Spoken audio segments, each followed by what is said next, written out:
Kansas Territory, late spring of 1872. The sun was beating down hard on the dry dirt road that led to the broken gate of Isaac Fletcher's ranch. And there she was, a woman, half collapsed, her dress torn at the hem and dust clinging to her face, bones sharp under skin too thin. She had no hat, no bag, no horse. Just a bundle clutched in her arms and boots that looked like they had walked across 3 counties. Isaac stepped down from the porch, rifle still resting easy in his left hand. "You lost," he called. She straightened slowly, lips cracked, eyes hollow but sharp. "No, sir," she said hoarsely. "Just hungry." He stopped a few feet away, taking her in. She had a kind of stubbornness in her shoulders, even half dead. Her bundle shifted, not food, not supplies. A child. No, 2. Twins, maybe 4 years old. Their cheeks were sunken, their clothes too big. One leaned against the other like they were keeping each other upright. Isaac's jaw tightened. "You their mother?" "Yes." "You got a husband?" She shook her head, barely. "Left us in Texas. Said he'd be back. Never came." Isaac looked at the children again. One of them, the boy, was staring up at him like he was trying to decide if he was real. The girl's eyes were closed. "You got a name?" Isaac asked. "Adeline. Adeline Archer." He nodded once. "I got a stew going inside. You and the children come on in." Slowly.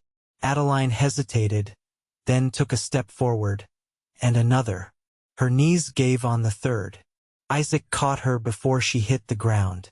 She weighed almost nothing. "I got you," he said, and he meant it. The cabin was small but clean. One room for everything. A bed in the corner, table in the center, fire burning steady. Isaac laid Adeline down on the bed and brought a wet rag to her lips. She was half conscious, whispering the names of her children. Tobias. Tessa. He brought them water first. They drank in quick gulps, coughing. Then stew. Then more water. Isaac did not eat. He kept watch. By nightfall, Adeline could sit up. She stared at the fire but spoke softly. "I walked almost 40 miles before someone gave us a ride. Then the wagon broke. We walked more." Isaac nodded. "Why here?" "Someone at the last trading post said there was a rancher out this way. Said he might trade work for food." He set his cup down. "I do not want a worker." She looked at him then, tired but wary. "No." Isaac shook his head once. "I want a wife." The room went still. Adeline blinked, like she had misheard. "What?" "I do not need someone to feed the chickens and patch the fence. I can do that myself. I do not want someone to sleep in the barn and work until they fall apart." He leaned forward slightly. "I want someone who sits at my table. I want someone who has a place here. Someone I can walk beside." She stared at him. "I want a wife," he said again, quiet. Adeline stiffened. "You do not even know me." "I know what I see. A woman who carried 2 children across half the state without giving up. I know that kind of strength." "I am not strong," she whispered. "You are starving and still standing. That counts." Tobias had crawled into Isaac's lap at some point during the quiet, his head resting on Isaac's chest. Isaac's hand moved gently over the boy's back as he slept. "I ain't asking you for anything tonight," Isaac said, voice low. "You sleep. You stay. I will make sure nobody turns you away again." Adeline looked at him for a long time. Then she nodded once and laid her head back on the pillow. She did not speak again that night. The days after passed slow. Isaac fixed the gate, then reinforced the chicken coop. He added another line of barbed wire to the north field. Adeline helped where she could, hanging laundry, stirring stew, sitting on the porch with a child in her lap while Isaac worked the land. She did not speak much, but when she did, her voice was steadier. Tessa took to Isaac quickly, always following him out to the barn, asking about the horses. Tobias was quieter. He stuck close to his mother. One evening, after dinner, Isaac handed her a small wood-carved horse. "I made it for Tobias," he said. Adeline turned it over in her hands. It was rough but careful. "You carved this?" He shrugged. "I used to make them for my niece." She looked up. "Where is she now?" "Back east. Married. Has her own little ones." Adeline looked at him a long moment. "You ever married?" "No, why not? I waited for the right woman." She looked down at the toy horse in her hand. "You think I am that woman?" "I think I could love you," he said simply. Her breath caught. She looked away. That night, she stood on the porch looking out at the dark land stretching quiet and wide. Isaac stepped beside her. "You do not have to decide anything now," he said. "But I meant what I said. I do not want a worker. I want a wife. And I think you could be happy here." She turned to face him. "Can I ask you something?" "Anything. If I were to say yes, what would happen to my children?" "They would be mine," Isaac said without pause. "No difference in blood. If you marry me, they are mine." Adeline's eyes filled. She nodded once, turned back to the night, and whispered, "Then maybe I can stay." Isaac did not touch her, but he stood close, and for the first time in months she felt safe. Not saved, not solved, just safe. The rain started before daylight, a slow, steady patter against the roof. It softened the dust and filled the low spots in the yard with muddy pools. Isaac stepped out early, coat drawn tight, to check the lean to where the mare had been close to foaling. When he came back in, his boots left a trail across the floorboards. Adeline was already at the stove, sleeves rolled and hair pulled back with a strip of muslin. She didn't look up when he entered, but she had added coffee to the pot and set the tin cups out, one near her, one near him. He wiped the mud from his boots and watched her ladle cornmeal into a pan. "Foal's coming sometime today," he said. "Might need another pair of hands if it turns rough." "I can help," she said. "I've done it before." Isaac nodded, watching the way she moved now. Not fast, not careless, but sure. She didn't hesitate to reach for what she needed, didn't flinch at the sound of the wind creaking through the shutters. Tessa and Tobias were still asleep, curled up on the straw tick by the hearth. Isaac lowered his voice. "You sleep any?" Adeline slid the pan onto the stove and turned to him. "Some. Enough." He didn't press. Instead, he took the cup she'd poured and sat where he could see her face and the window beyond. Rain streaked the glass in thin rivers. She sat across from him, pulling her shawl a little tighter. "You always live out here alone?" "Since my father passed. He built this cabin, cut the first fence line. I stayed after he died. Couldn't see the sense in letting it rot." Adeline traced the rim of her cup with one finger. "You ever think about leaving?" "Not once." She looked up. "Why not?" He met her eyes. "Because there's peace here. I know every ridge, every sound the wind makes through the cottonwoods. I know what comes up in spring and what dies back in fall. I don't want to start again somewhere I don't understand." She nodded slowly. "I thought about leaving Texas. For a long time, I kept waiting for things to get better where we were. But they didn't." "Where'd you end up before you came here?" "A widow's cabin outside Adeline. She let us sleep in the woodshed if I did her washing. But she had her own kin to feed." Her voice stayed even. "I don't blame her." Isaac rested his forearms on the table. "You think you could stay here? Not just to get by, but to live?" "I don't know yet." She didn't look away. "You said you wanted a wife, not a worker. But I still don't know what kind of husband you'd be." He considered that. "Fair." He tapped his fingers lightly on the cup. "I won't raise my voice. I won't turn my back when something's hard. And I won't ever put my hands on you in anger." She studied him a long moment. You say that now. I say it because I mean it. He didn't blink. You can take your time learning me. I'm not in a hurry.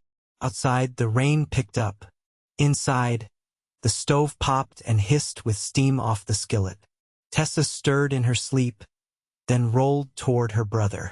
Adeline leaned back slightly. Tobias used to cry at night when we had to sleep out in the open. He don't anymore.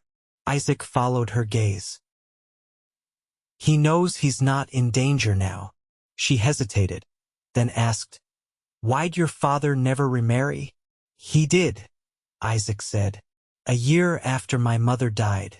She was kind, quiet, didn't try to replace anyone. He looked down at his hands. Taught me to mend shirts and keep bees. I think about her every time I smell lavender. Adeline didn't smile, but something eased in her face. My mother never remarried. Said she'd used up her patience on one man. What was she like? Hard, but not cruel.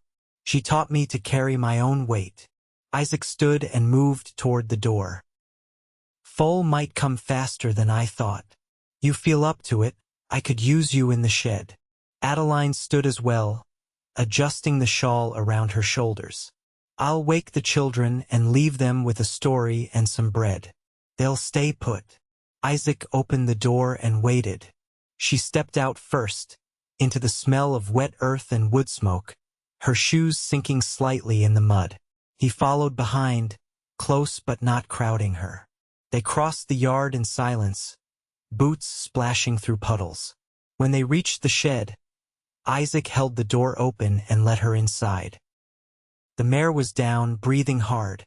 Isaac moved to her head, speaking low. Adeline knelt at the back, hands already reaching.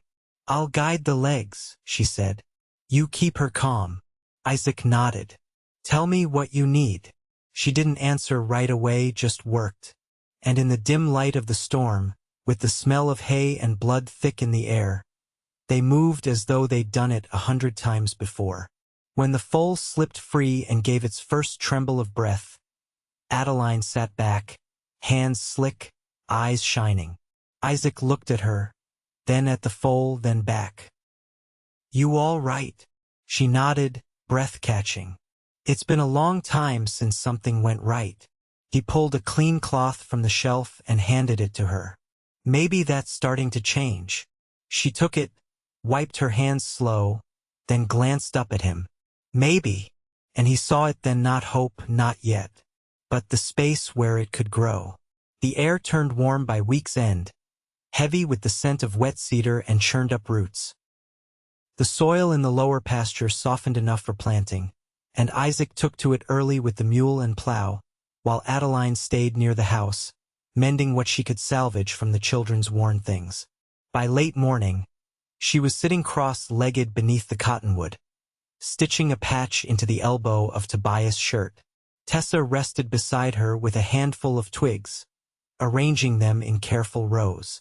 Isaac watched from the field, wiping sweat from his neck with the back of his hand.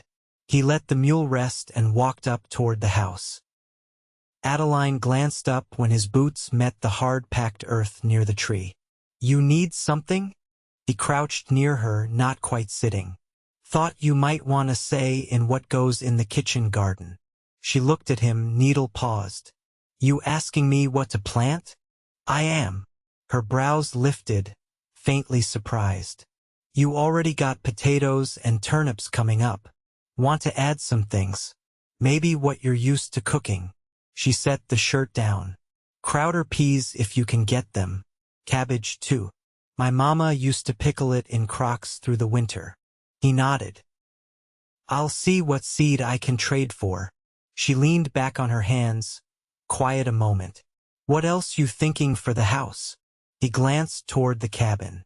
I was going to build a second room before fall. Figure the children ought to have their own space.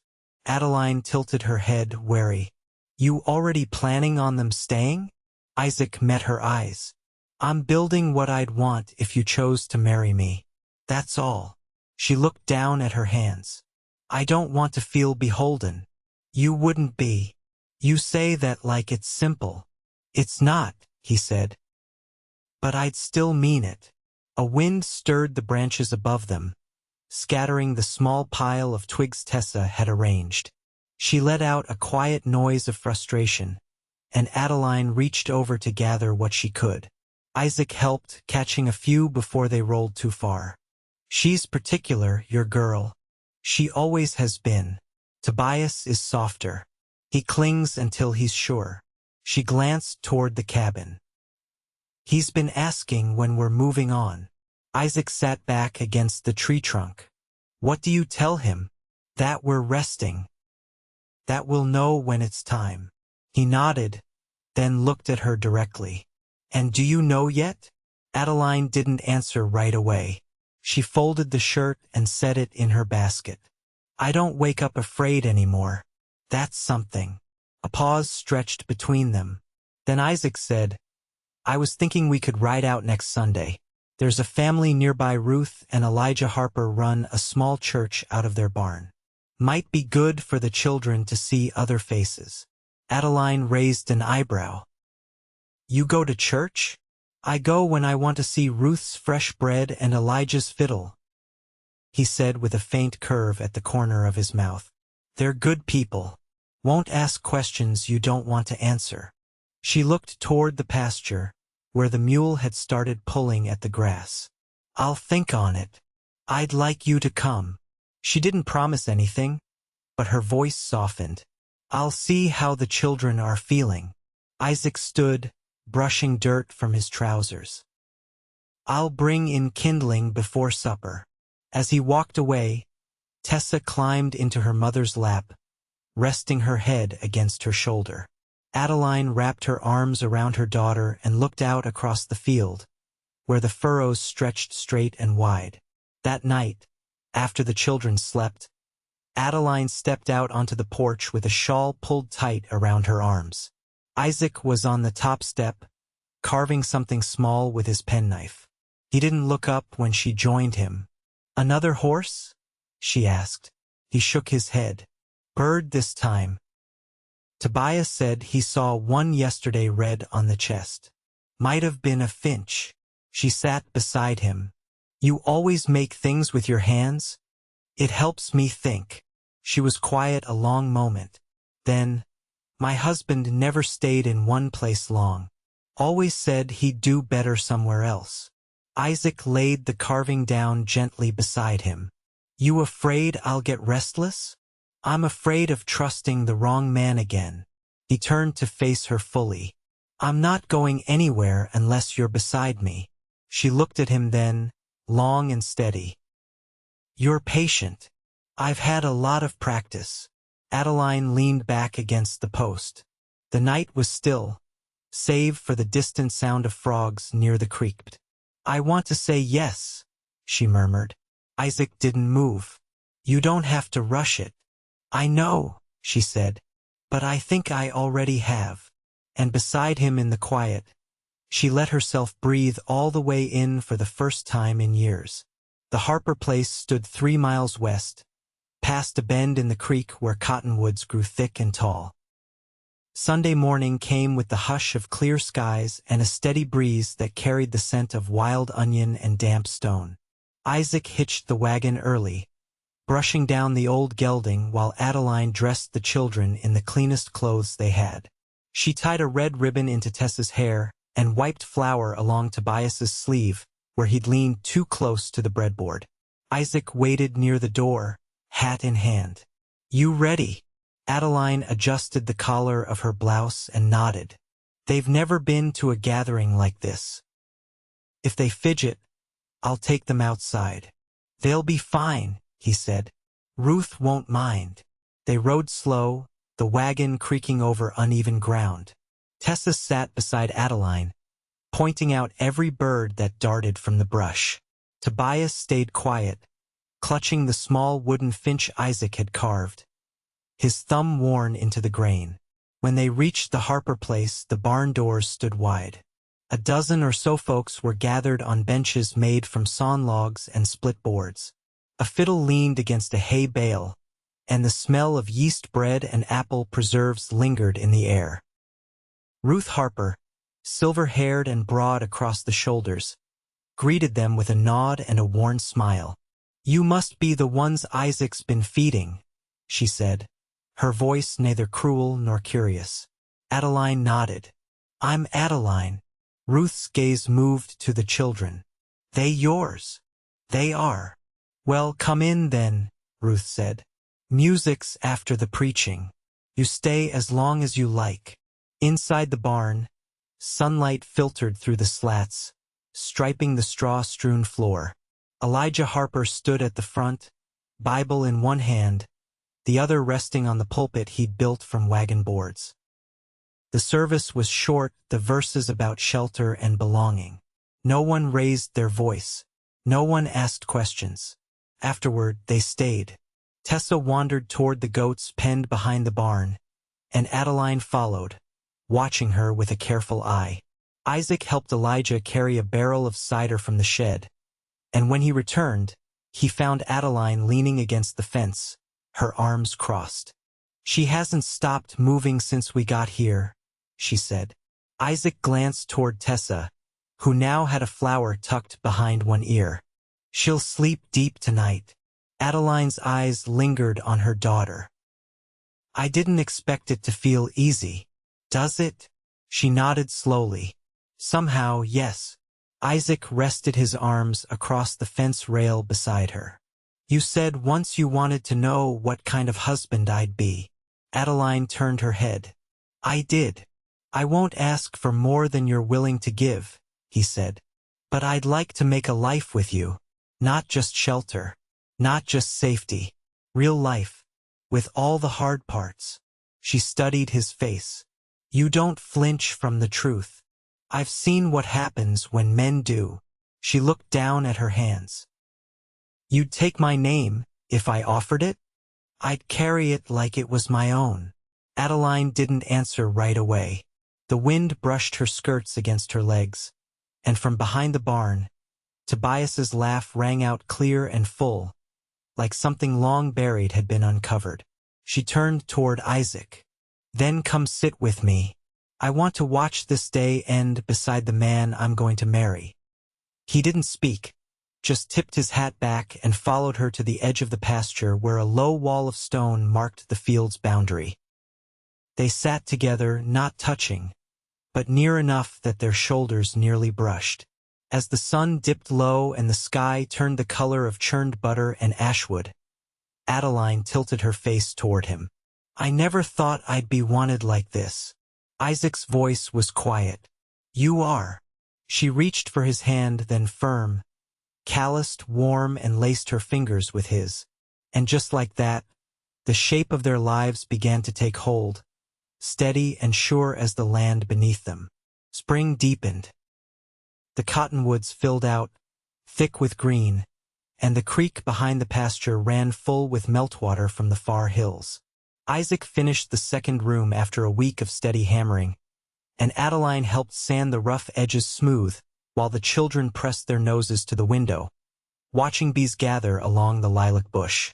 The night they moved the children's bedding into their new room, Tessa asked if they'd still be able to hear their mother's voice through the wall. Adeline told her yes, and to prove it, she sang a lullaby low and even while tucking Tobias in. When she stepped out, Isaac was waiting with a candle stub and a quiet look. "They're settled," she said. His eyes held to hers. "I was thinking we could ride into town next week. There's a man in Abner's Creek who's licensed to marry." She didn't answer at once. She walked to the hearth instead, stirred the embers with the poker, then turned back toward him. "You still sure?" "I've never been more." Adeline crossed her arms, thoughtful. "It won't be a grand wedding." "I don't want a grand wedding. I want you." She watched him a long moment, then gave a nod. "Just one." "All right." They rode into Abner's Creek 5 days later, with the children bundled in the back of the wagon, sharing a piece of sweet cornbread Ruth Harper had wrapped in a cloth.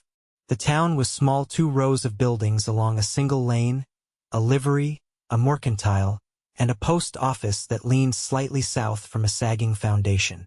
The man who married them was a justice with white whiskers and a limp, who asked no questions beyond their names and let Adeline hold her daughter's hand while she spoke her vows. Afterward, Isaac bought 2 jars of hard candy from the mercantile and handed them to the children with a wink. Adeline stood beside him, her fingers brushing his as they stepped back into sunlight. She turned to him. "It feels different." He nodded. "It is." They rode home slow, sky stretching wide and gold above them. That evening, Isaac built a fire in the yard pit and cooked salt pork and beans while Tobias gathered kindling and Tessa braided blades of dry grass into rings. Adeline sat nearby, mending a tear in Isaac's sleeve, her needle moving steady and sure. When the stars came out, she leaned her head against Isaac's shoulder. "Thank you." "For what?" "For building a life that has room for all of us." He pressed a kiss to her hair, slow and certain. "You made the room. I just opened the door." That night, they lay in bed with the window open, night air cool on their skin. Adeline turned toward him beneath the quilt, her eyes soft in the dark. "I never thought I'd feel peace again." "You found it," he said. She reached for his hand beneath the blanket and twined her fingers with his. "I did." 3 years passed. The ranch grew. Isaac added a smokehouse and dug a deeper well. Adeline kept bees now, for hives along the southern edge of the pasture. She sold honey to the Harpers and traded wax for cloth and thread. The children grew tall. Tobias read aloud every evening from a worn book of stories, his voice gaining confidence with each page. Tessa rode her pony across the pasture bareback, her hair flying behind her like a banner. On Adeline's birthday, Isaac built her a bench and placed it under the cottonwood where she'd once sewn patches into her son's shirt. She sat there often now, watching the seasons turn, her hands resting easy in her lap. That spring, a letter arrived from a cousin in Texas. The widow who had once taken them in had passed. Her niece now ran the house, and the land had gone to seed. Adeline read the letter once, folded it, and placed it in the drawer beside the bed. She didn't speak of returning.